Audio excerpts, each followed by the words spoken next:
Hello and welcome to Green Means Go's first ever video. My name is Ava, as many of you know, and I started Green Means Go in grade 10 and now I'm carrying it on for my capstone project in grade 12. It's called Wiser Wardrobe, where we'll be diving into the world of fast fashion, and I'll be combining both informational / educational elements as well as interviews and challenges. In general, I hope this process is going to be really fun for me, and I hope for viewers like you'll benefit from it, whether that be education-wise or just watching it for fun.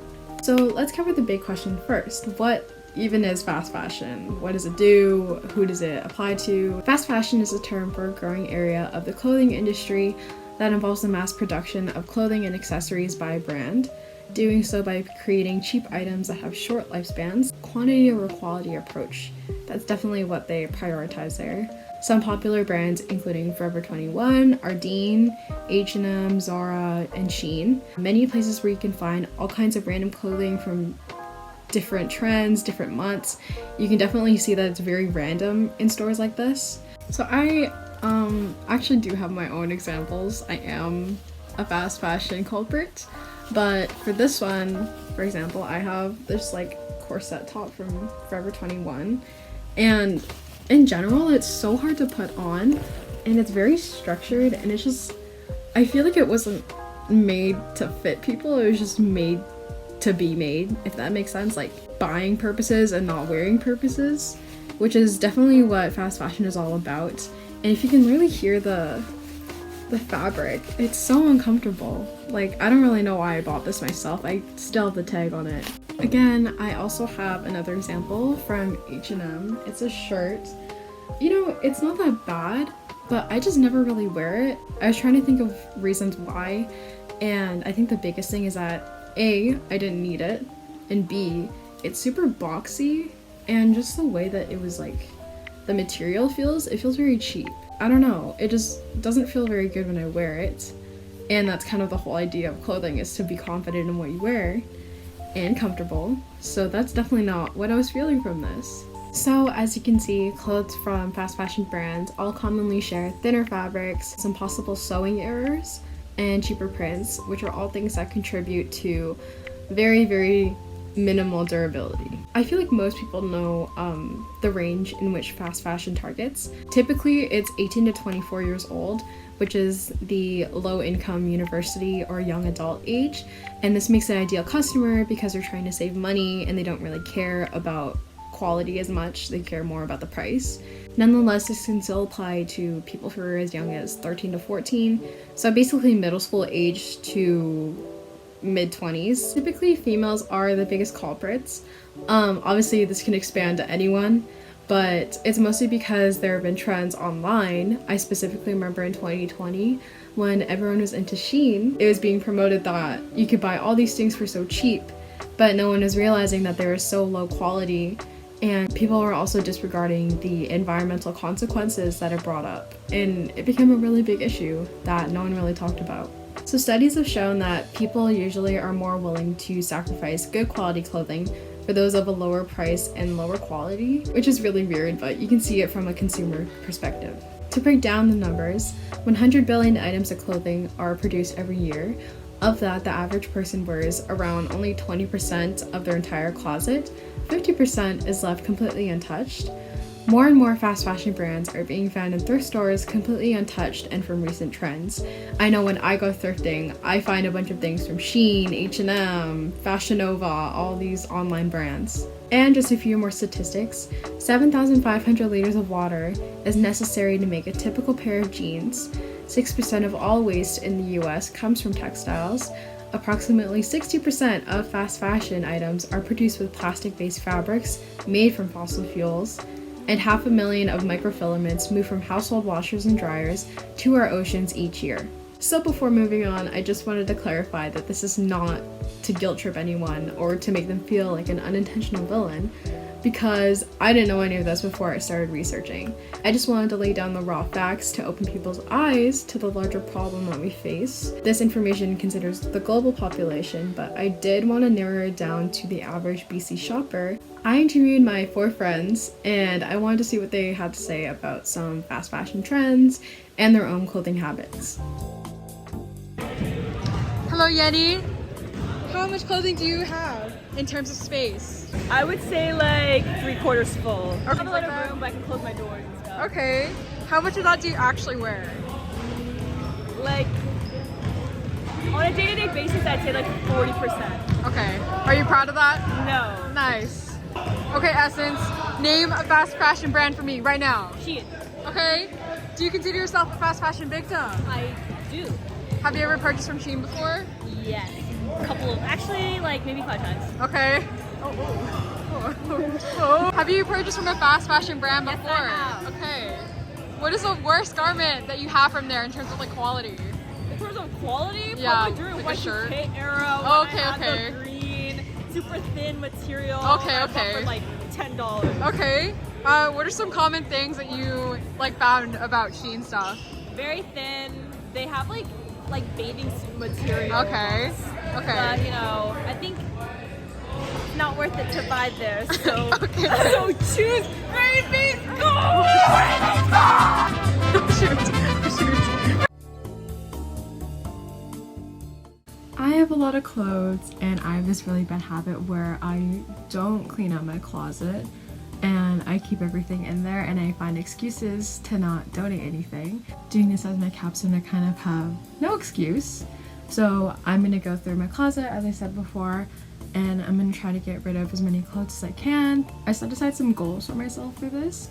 As I said before, I want to fill at least 2 bags, 2 big like cloth shopping bags of clothes. Specifically, I want to go over my pants because I know I have a lot of jeans that don't fit me anymore.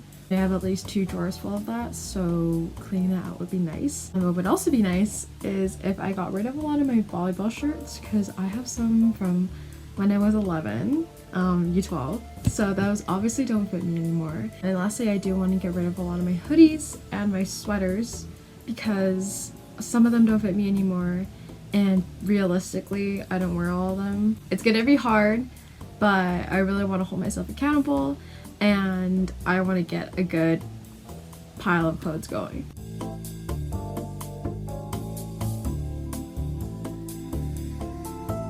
I'm a little scared now because I realize that my closet is literally like I have to shove everything to make room for my laundry.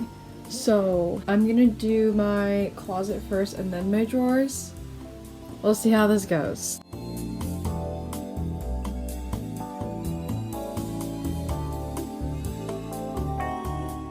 So I just quickly sorted these. This is the giveaway pile, this is the keep pile. I was kind of iffy on some of them. I'm gonna leave it like this for now, but I think I'm gonna go over this pile again later. So again, I didn't get rid of too many. This is my keep pile, but I did get rid of 2 of them because they don't fit me anymore. And I actually never wore this. I just got it because it was cheap.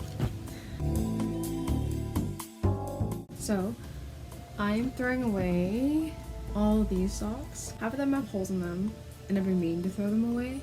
And some of them are just like really cheap. I found this Lululemon hat that my mom got me when I was in Timbit soccer. Timbit soccer is like when I was like 5. I'm 17. It's kind of a good thing that I'm going through this because I'm also looking at my soccer stuff. I quit soccer in grade 9. Which was like 3 or 4 years ago, so I honestly don't know why I have all this stuff. Someone else could use it, which is really good. These are all the items that I ended up keeping from my my bins underneath my closet. Now, I'm gonna try to tackle my closet. I really want to clean out this part. There's like shirts, pants, sweaters, hoodies. I've been procrastinating for the past hour doing this, so I'm gonna try to tackle this first. I don't know how long it's gonna take, but I'm already sweating.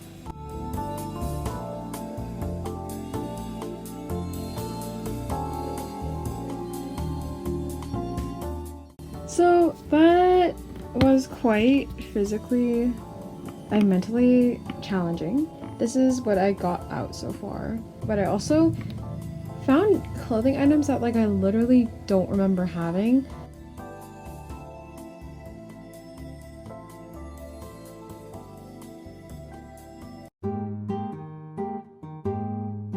So I'm sure that a lot of you have seen the show Worth It, where these two guys basically judge different dishes of food at different price points to see which one's the most worth it, and they go to 3 different places. For What's Our Wardrobe, I thought that would be fun to do with clothes, and I wanted to mimic like that formatting. So for today's challenge, I'd basically be going to 3 different stores, and I'd be choosing which one has the best blue dress, because my family is going to Cancun for a wedding, and according to my mom, we're doing like a blue theme throughout the family, and I don't have a blue dress. So I am judging on certain criteria.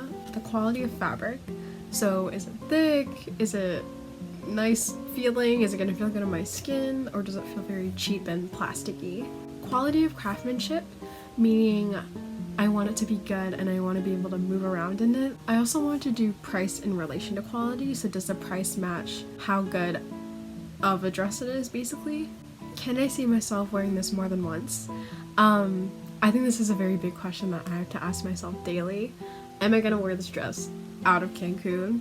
Hopefully yes. So I chose 3 different stores: Aritzia, which is the highest price, Ardeen, which is the middle price, and then Valley Village or Salvation Army, I'm not exactly sure yet. Basically comparing high-end and the highest quality to a typical fast fashion brand, and then the thrift store. Well, I'm about to head out. I'm in my pajamas, but I'm gonna go out with my boyfriend Joseph, and we're gonna see if I can find this dress.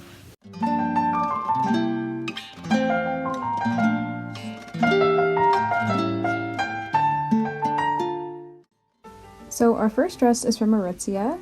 I honestly really like it, just maybe not so much the price tag. Honestly, it wasn't too bad, like I've seen more expensive ones, but it wasn't the best for my own paycheck. The fabric wasn't thick, but they were doing so with purpose. It wasn't like a cheap fabric, it was flimsy in a good way, if that makes any sense. The second dress was from Ardeen. Right off the bat, the dress on display was wrinkled compared to the one from Aritzia. Obviously 2 different stores, but seeing it was pretty promising, but we did notice some mistakes in sewing, and more specifically that the fabric was so see-through, especially when held up in the light, and you can imagine like if you were to wear that, it would be a little revealing. Plus, this quality did not match up with the price tag, honestly. Like, I think they could have gone a little lower with it, and in general, it was pretty underwhelming. So the third and final dress was from Valley Village. Of course, at a thrift store, there's more of an advantage because there's a variety of brands to choose from. I did find this vintage, like, BCBG dress. It was double-lined, really well structured, and it was very thick and just in general really well made. It was a little bit pricey, but it was valid. It was pretty good for $29 though. Okay, so it's a lot later now and it might not be the same day, but I did decide on a dress and it was the one from Valley Village. I don't know, I really liked it. I loved the quality of it. I loved how it was priced pretty low. Just because it was secondhand, not because it was bad fabric or anything. Like, it's double lined, structured really well, and there's little details about it that I really like the top is non-slip, things like that, and there's a bow in the back, which is cute. But yeah, it's a little different from what I was expecting, but it's still really good and I really like it. And I chose it because it's also something that I'll probably wear in the future, so that's good for me. So after all of this, what can we do to change our habits, and how can we fight fast fashion? Specifically, how do we fix our own consumption? I like to go by these 2 rules. First off, you want to ask yourself why and when will I use it? Challenging your own opinions is the best and first line of defense. Part of this includes completing the 30-wear challenge. Wear a new article of clothing at least 30 times. Try different styles, seasons, and garments. You can make more outfits than you actually think. This causes you to reflect on how many clothes you really do need. Double check at checkout. Reassess your decisions and ask yourself again, why and when will I use it? Is this really a good decision for me? Am I gonna regret it in the future? Other things like that. My second big thing is shop for quality and not quantity. You want to buy stuff that is timeless and that can survive anything that life puts you through, but you don't want to buy something that's gonna last you like a week, if you know what I mean. I'll show you some examples. Look at the tags. Buy natural clothes containing alternatives to synthetic fabrics such as cotton, linen, bamboo, and more. Avoid things such as polyester, spandex, nylon, and acrylic. Shop locally. Many products from small businesses are handmade sustainably with love and quality. Plus, you are supporting a small business, which is really great, especially there are so many here in Vancouver. Okay, I had to switch to my phone because I lost storage, but another big question that you should ask yourself after these are, where should I donate my clothes? Obviously, when you get rid of all of them and you have nowhere to put them, rather than throwing them away, you can give them to someone else. The first method is to host a clothing swap, which is basically when you gather like a group or your friends together and you trade items that you don't necessarily want to just give away randomly. You can give to someone you know and trust and believe that they can put it to purpose again. You can also sell your clothes online. This has been very popular lately with people who have clothes that they sort of wear that are kind of too good to donate and they want to make some money off of it. You can sell them on Facebook Marketplace, Depop, Instagram, Poshmark. Again, there are places online where you can put your clothes up for sale. You can make your own pricing and then people can shop and you can do exchanges from there. The last method is pretty self-explanatory, but it's to donate to your local thrift store. For me, I donate to Value Village. My mom donated a lot of my old toys and clothes that didn't fit me anymore to there. And it's really good for, again, selling things that aren't clothes as well. So say like, if I have too much junk in my room, I can give it to Value Village and then they just distribute it throughout the store and people can go buy it. So, to conclude this video, we've experimented, learned, and broke down ways to be a sustainable shopper and consumer. Hopefully you've learned a thing or two that you can implement into your life. And I appreciate you for watching. I really hope you like this and I hope I do good on my capstone. Thank you.